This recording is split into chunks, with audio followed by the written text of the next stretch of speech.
முதல்ல நீங்க எங்க மேல வச்ச குற்றச்சாட்டு ஆடியோ வீடியோ அநாகரிக அரசியல். நிறுத்து நிறுத்து நிறுத்து. நாங்க யாராச்சும் சீமானுக்கு போன் பண்ணி சாட்டைய தே பையா அப்படின்னு திட்டுன்னு சொன்னமா? காளியம்மால நான் பிசுறன்னு சொல்லுவேன், அடுத்த நிமிஷமே புசுன்னு சொல்லுவேன். அது அவரோட தனிப்பட்ட விஷயம். இத நாங்க தப்புன்னு சொல்லவே இல்ல. அத நீங்க காளியம்மாள் கிட்ட சொல்லி இருந்திருக்கணும். சட்ட ஒழுங்கு கெட்டு போச்சு, ஆம்ஸ்ட்ராங் கொலை, ஆம்ஸ்ட்ராங் கொலை, ஆம்ஸ்ட்ராங் கொலை எல்லாரும் சொல்றீங்க. உங்க சொந்த கட்சியில இருக்கிற மாவட்ட பொறுப்புல இருக்கிற ஒரு தம்பிய ஓட ஓட விரட்டி வெட்டி இருக்காங்க. அத பத்தி நீங்க பேசவே மாட்டேங்கிறீங்களே.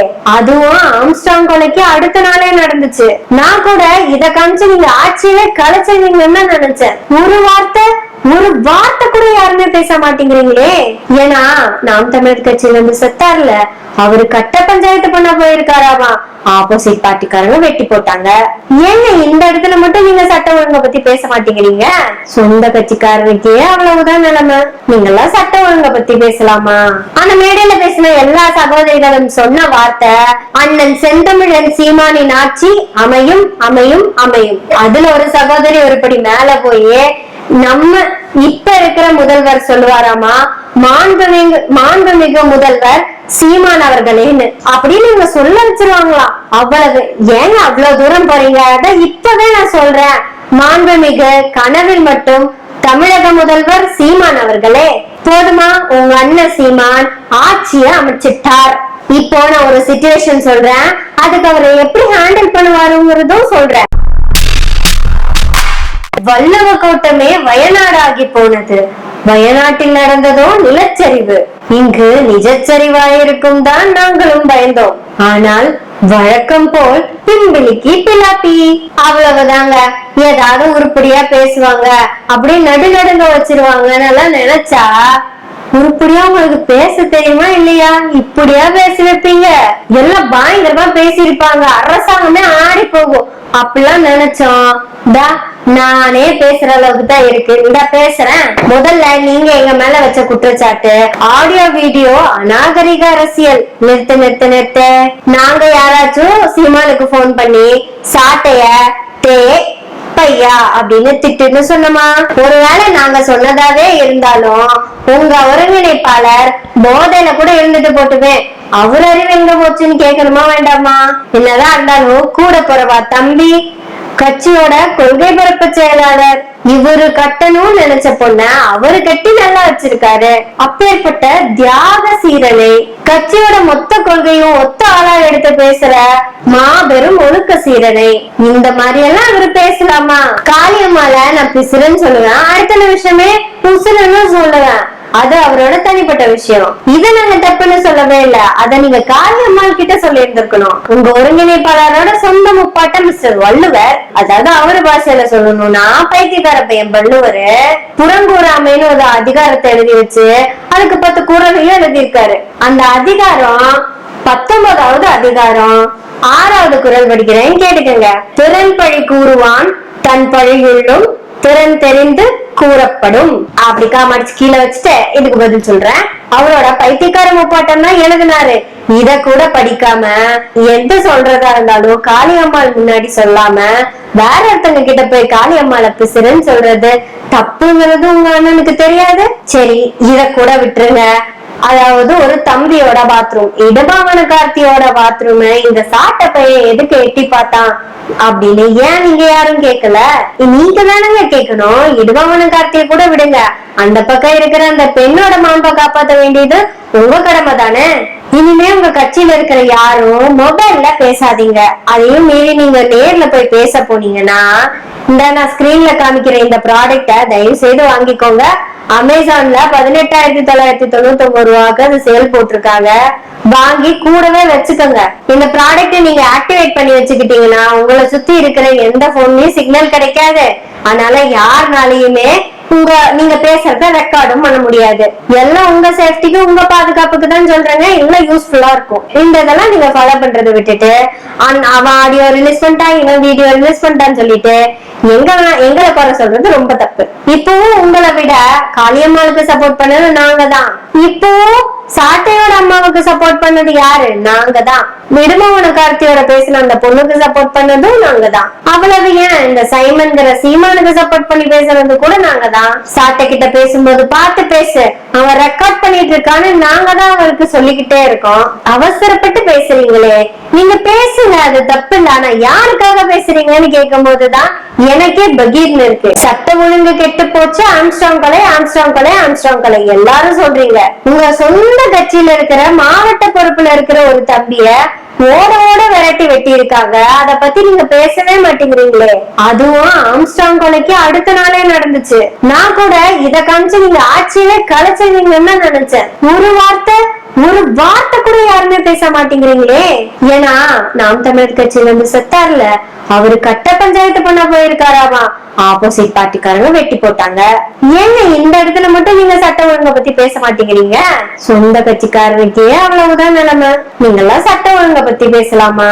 ஆனா மேடையில பேசின எல்லா சகோதரிகளும் சொன்ன வார்த்தை, அண்ணன் செந்தமிழன் சீமானின் ஆட்சி அமையும் அமையும் அமையும். அதுல ஒரு சகோதரி ஒருபடி மேல போய் நம்ம இப்ப இருக்கிற முதல்வர் சொல்லுவாராமா, மாண்புமிகு முதல்வர் சீமான் அவர்களேன்னு அப்படின்னு நீங்க சொல்ல வச்சிருவாங்களாம். அவ்வளவு ஏங்க அவ்வளவு தூரம் போறீங்க?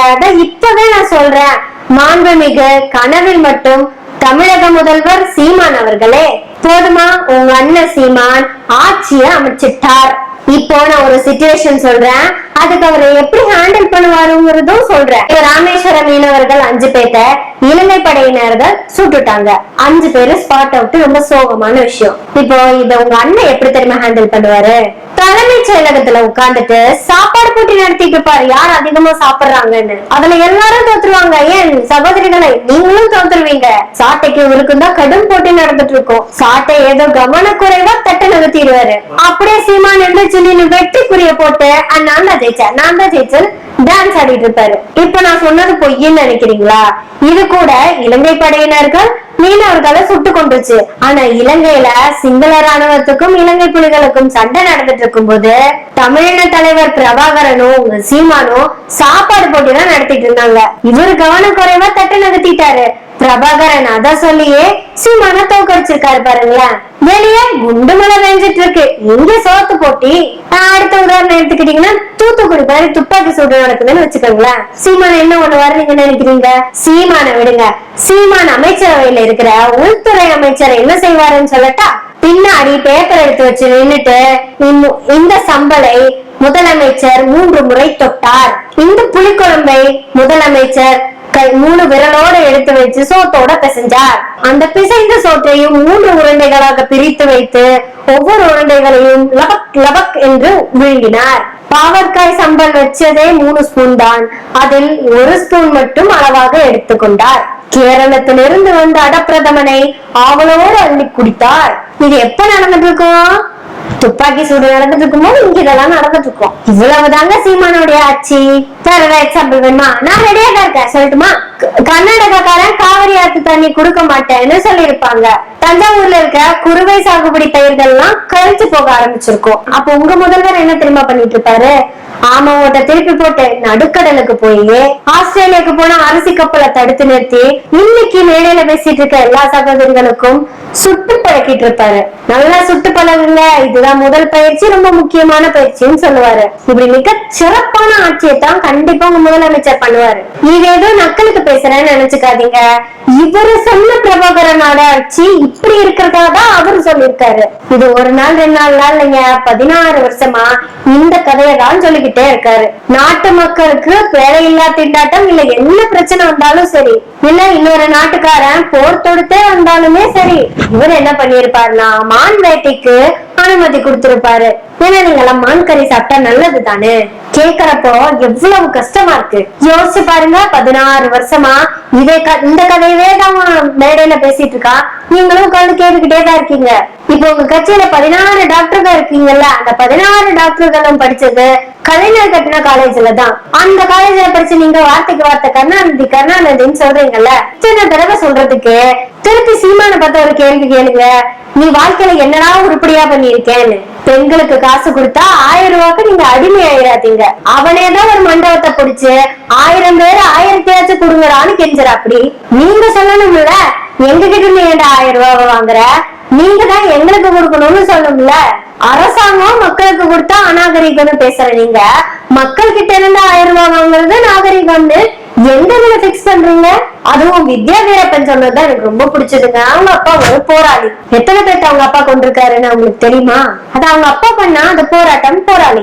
அப்படியெல்லாம் பார்த்தா அவங்க அப்பா உயிரோட இருக்கும் போதே சட்ட ஒழுங்கு சரியில்லாம தான் இருந்தது. சட்ட ஒழுங்கு சரி பண்றதுக்குதான் அவங்க அப்பாவை என்கவுண்டர்ல போட்டாங்கன்னா அப்ப இருந்தா வச்சுக்காங்க சொன்னாங்க. யாரு தெரியுமா? அவங்க அண்ணனோட சித்தப்பாவோட அம்மா ஆட்சியில. வித்யா வீரப்பன் இதோட கண்ணாடி முன்னாடி நின்று இன்னொரு கேள்வியும் கேட்டுக்கங்க.